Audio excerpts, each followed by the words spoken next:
Alors, donc Bernard Minet, bonjour.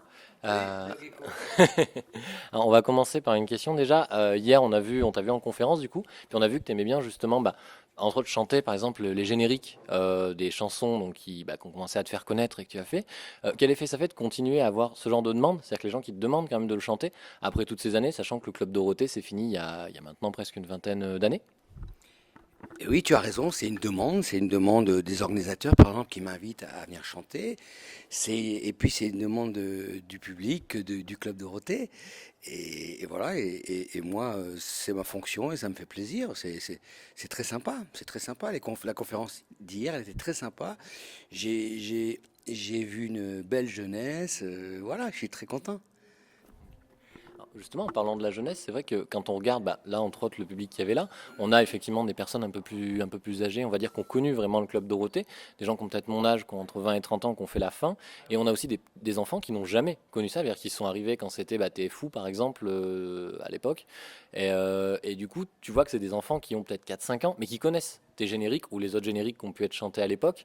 Est-ce que tu penses que peut-être on va arriver à pérenniser, à continuer cet héritage avec les générations qui vont venir?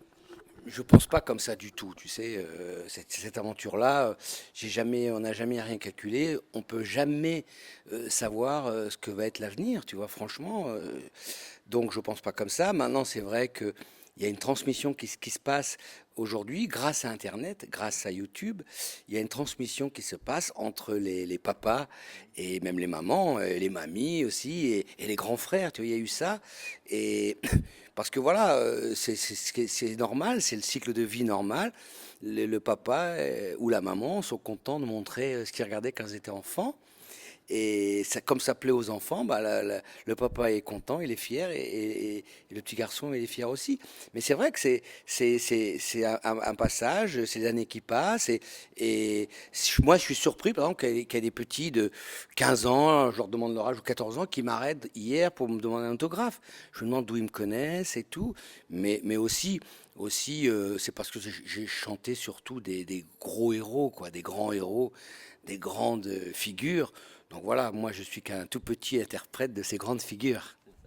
Après, tout petit interprète, mine de rien, c'est grâce à des gens comme toi qu'on a eu ce qui est aujourd'hui l'animation japonaise, je pense, en France.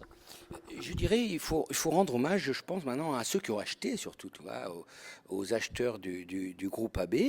Les gars, ils sont quand même allés en 1987, en juillet, août 87, avant l'antenne en septembre. Ils sont quand même allés chercher ces trucs-là, tu vois. Bravo à eux, je pense surtout bravo à eux. Et puis à l'acheteur qui a foncé. Donc bravo au Club Dorothée.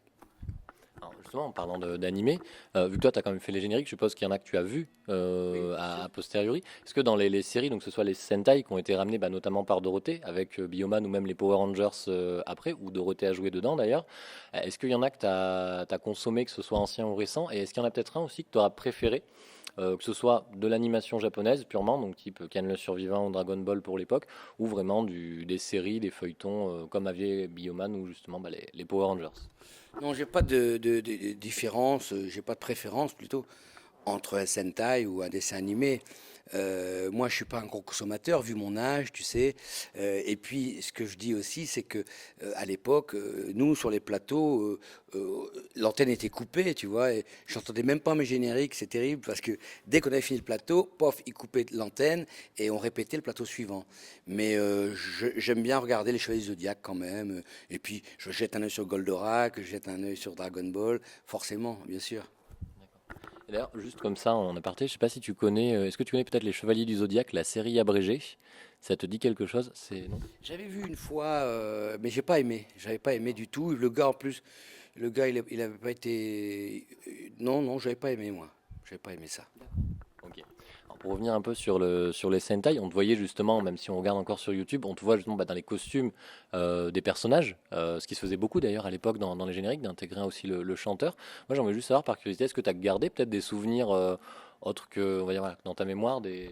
Ah, si j'ai des souvenirs ou des. Que ce soit dans les costumes ou... Oui, bien sûr, les costumes, le costume de Bioman, l'officiel, le premier, je l'ai toujours.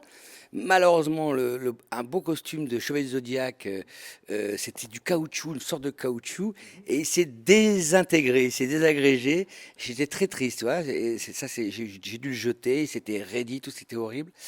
Voilà, et puis je me suis fait voler des trucs aussi, donc malheureusement. Mais oui, oui, j'ai encore quelques beaux goodies. Alors, une dernière petite question pour la fin. Si aujourd'hui justement on te proposait peut-être de revenir pour faire le même genre de choses, donc toujours surtout du générique, puisque c'est entre autres pour ça que surtout dans ces conventions on te connaît, on te reconnaît. Est-ce que toi tu dirais oui, ou est-ce qu'il y aurait peut-être des conditions, des choses qui feraient qui pourraient te pousser à refuser ce genre de contrat, on va dire?